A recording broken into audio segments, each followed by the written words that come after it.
Well, it's good to talk about tourism. It's an uplifting sector to talk about. one of the more fun panels to be on today.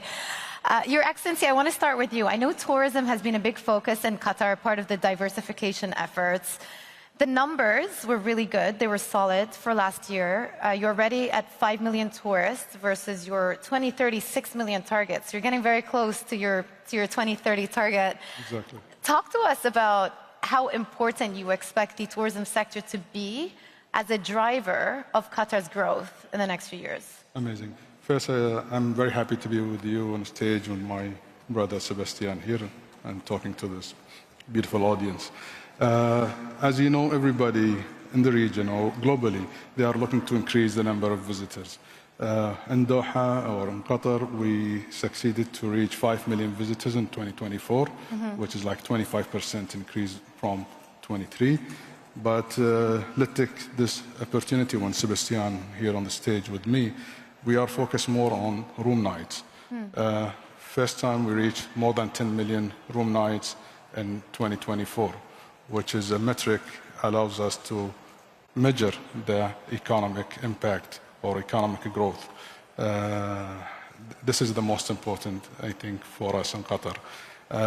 And every hotelier knows about COSTAR, which is give you indications and numbers about where the tourists came from and how long they stay and things. And I'm very happy to find Qatar ranking #1 in the region with a growth around 22% in room nights, which even all Dubai or Saudi taking the lead in headlines. But #2 and 3 is Abu Dhabi and Kuwait of growth of room nights, around between 10 and 8%.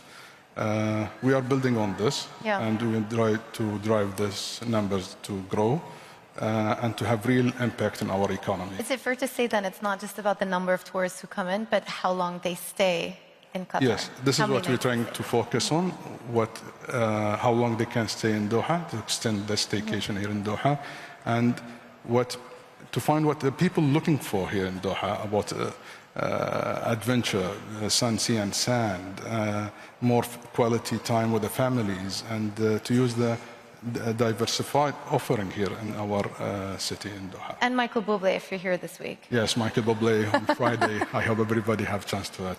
So yesterday I had the opportunity to speak to His Excellency the Prime Minister, and he said one line that caught a lot of attention, that the World Cup was sort of like an IPO moment for Qatar. Yes. So it's publicly trading now, Qatar, to continue the analogy. Exactly. What are the next big events we can watch out for in the next few years? Actually, the big events non-stop activity for us to host here in Doha and to utilize the great infrastructure we have, the stadiums, the venues, the transportation, the connectivity, the great connectivity which Qatar Airways provide also. So in the end of this year, we are hosting 2 big tournaments, FIFA World Cup Under-17 and Arab Cup for the second time here in Doha, and the F1. So there is 3 major sports events happening in the last quarter of this year. And around it, there is many events in our calendar to activate this great events. And then and at the moment, we are hosting the World Cup for table tennis, and the 2027 Basketball World Cup. And 2030, we'll host the Asian Games for the second time. Okay, so there's a lot to look forward to. Sébastien, let me turn it to you. I guess it's music to your ears to hear that His Excellency wants to focus on the number of nights, extending the number of nights that tourists remain in the country. How do you look to take advantage of that? Well, I guess the first thing to say for me is I am in his hand. It's kind of actually interesting to admit we are extraordinarily depending from one another.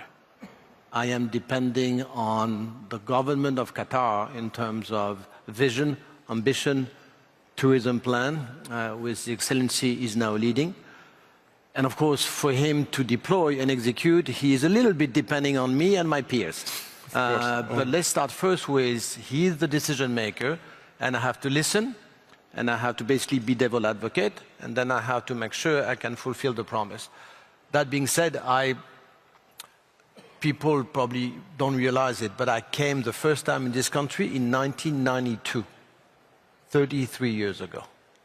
And I've been coming to this country well above 100 times over the last 30 years. And we have the same baby blues.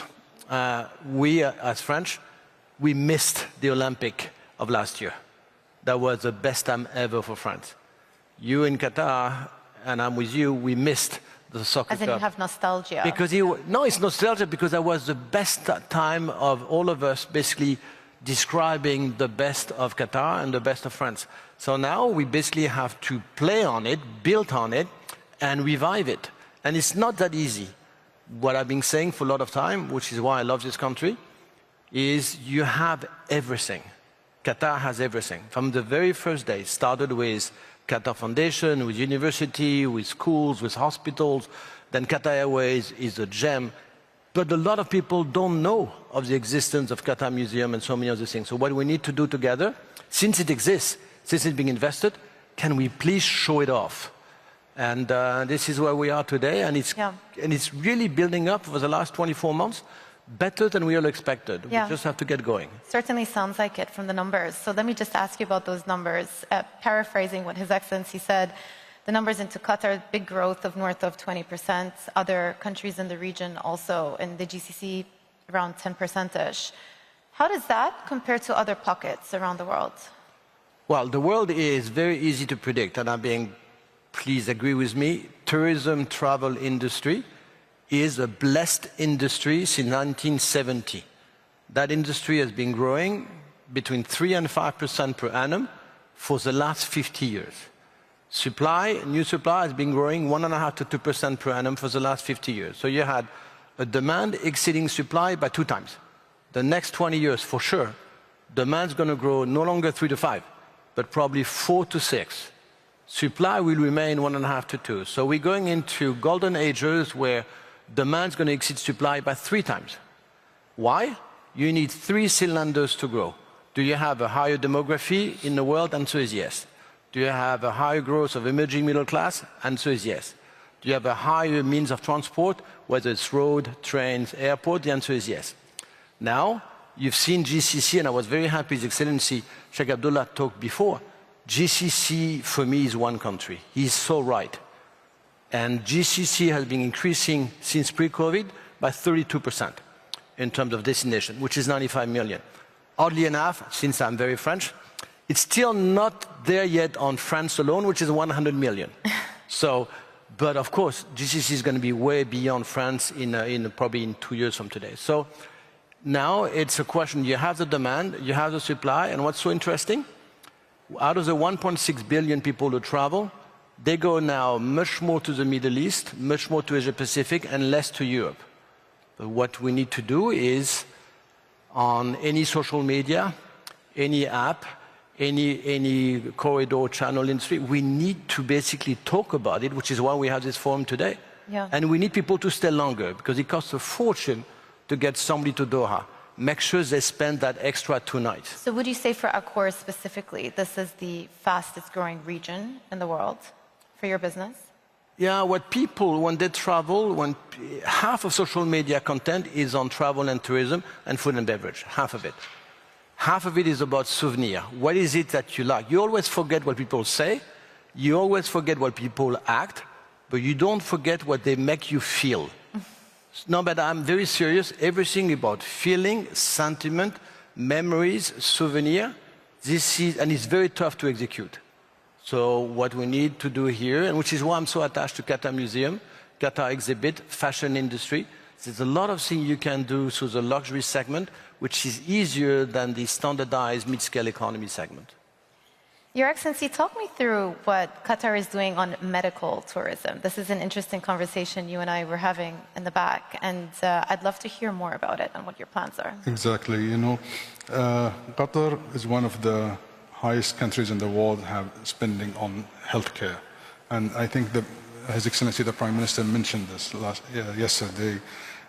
We are spending around 12% from our annual budget on the healthcare.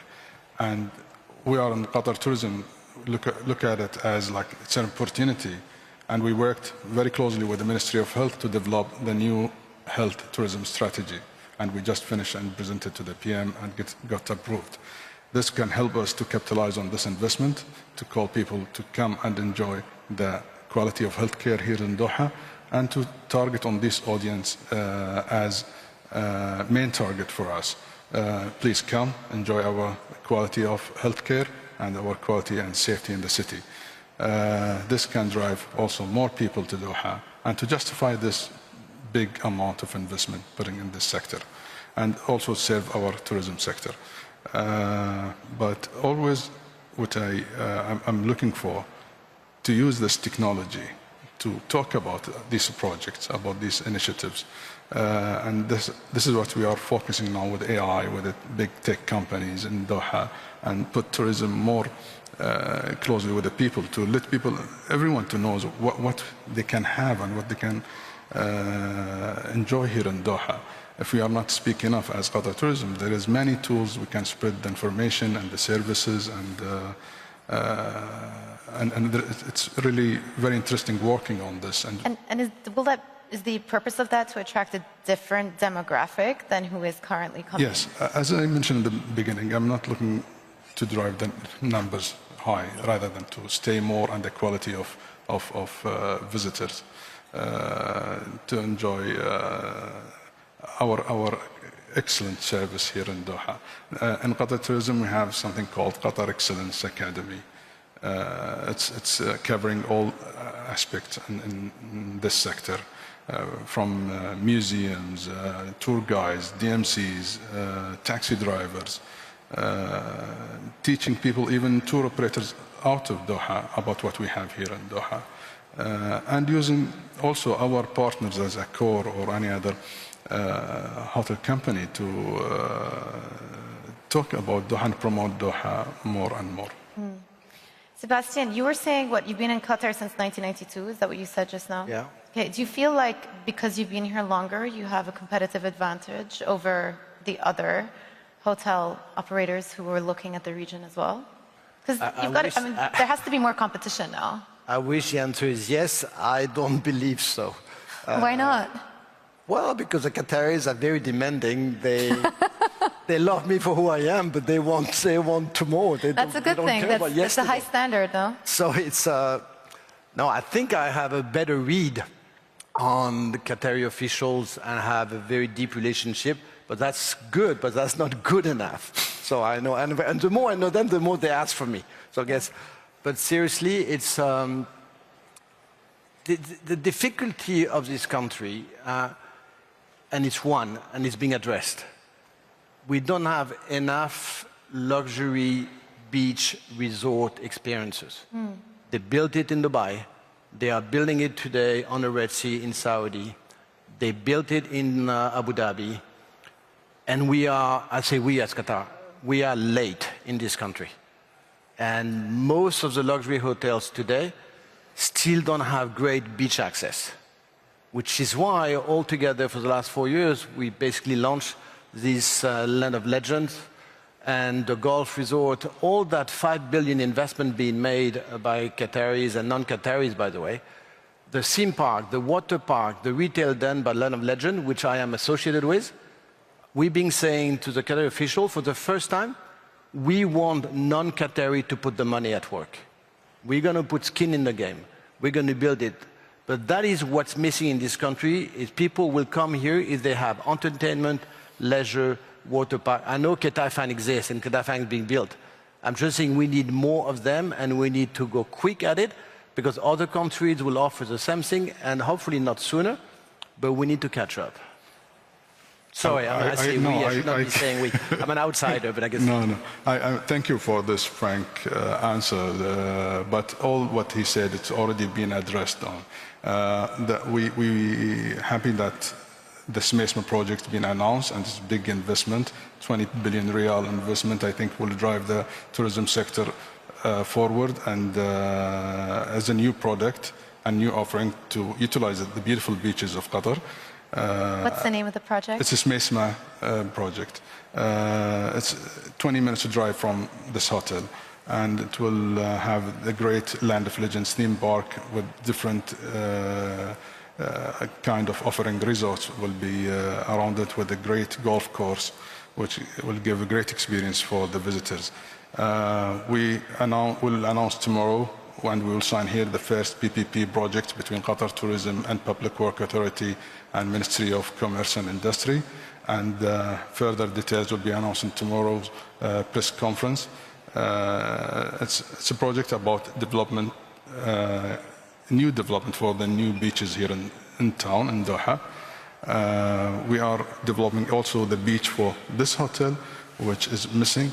And by the way, we stopped licensing new hotels in Doha. We have around 40,000 key rooms and 7,000 key rooms in pipeline. The only hotels I will gonna give a license to it is beach or waterfront resorts and hotels. This is what's missing in Qatar. He's right, but we are working on this. Sebastian was onto something then. How do you think about the interplay between luxury and sustainability? Actually, luxury and sustainability is very well integrated here in Qatar, in every and each project being developed for the recently in Doha. For worth to mention, Ras Brook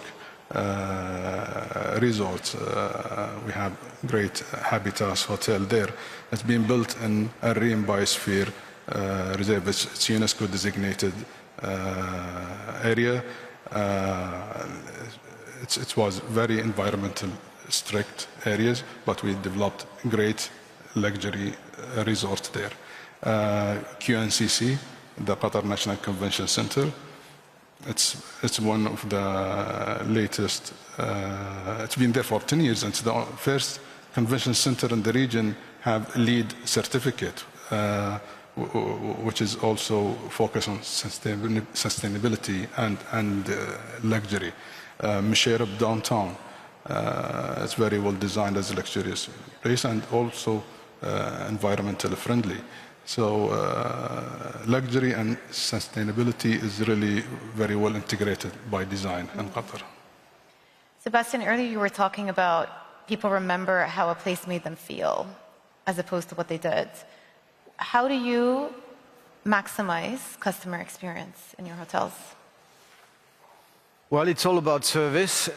We talked about AI a little bit. AI will be an enhancer before and after the stay of the client. During the stay, anything which is human interaction, smile, service, expertise, they do something before you ask, is what you remember. And I hope all of you staying here in Fairmont and Raffles will remember the quality of the people you have met. I want to do a side note because I don't want to forget about it, and I haven't talked about it with you, Your Excellency, is what we need to do together soon is we need to target India. India will be a game changer when it comes to international emitting markets. People, we go to India quite a lot. You have today 40 to 50 million Indians traveling away from India. Americans are 160, Chinese are 160 million. I guarantee you within 3 or 4 years, that number will go from 40 to 50 to 150 million, only within 3 years. Those people from India will go east, they're going to go to Southeast Asia. West, they're going to go to GCC. And those people don't know the world yet. They are the emerging middle classes. They need to be caretakered. We within Doha, we can welcome a lot of Indians, hundreds of thousands will actually reach your target. We need to go at the source. Qatar Airways is the best equipped. Indigo Airline is the best equipped. This is how we should actually battling together, is go to those source and basically invent for them what they're looking for, which is warmth, culture, interactions, entertainment, and memories. It's absolutely doable. Sorry, I don't know why I say that now. But it's worth to say on this point, we are, India is in tier 1 of our priority markets. And what we just published recently, that every Indian who got UK and Schengen, US, Australia visa can enter Doha with visa on arrival. I think this will enable more to target more Indian visitors to Doha. Also Pakistan. So this is a very important market. We are looking for more slots for Qatar Airways with India. There's great potential. And I think they will have the great experience here in Qatar. Final quick question for you. I'm going to put you on the spot. So I have only ever been to Qatar for business purposes. Let's say I want to come and do a one-week visit because you want longer hotel stays, and I want to stay for a week with my family. What should I do? It will not be enough to explain all this for you in this 30 seconds. Obviously, I have to take a Qatar Airways flight to get here. A lot of things. I'm sure you will have the best time for you, especially as a family.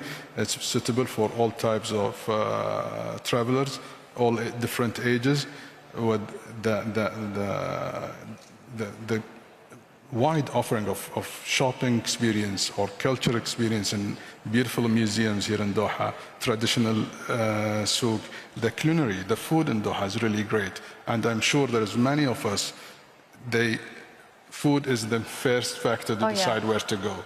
And I'm sure they can have the best meal here in Doha for you. Joumanna, the head concierge here is called Randy. There is 3,800 clés d'or in the world. Accor has, I think, 120 of them. Randy will give you by 5 p.m. tonight absolutely everything for 7 days within Qatar. You're going to have it. You'll be very surprised. Everything has been prepared for the World Cup. When we send 12,000 people here, it's already existing. It's already being planned. Make sure you do spend a week. I'll give you all the excuse in the world, but yeah, 5 p.m. you'll have it in your hotel room. And by using Visit Qatar application, it will give you a set or already itineraries for 3 days and 4 days and 5 days itineraries. It's already there.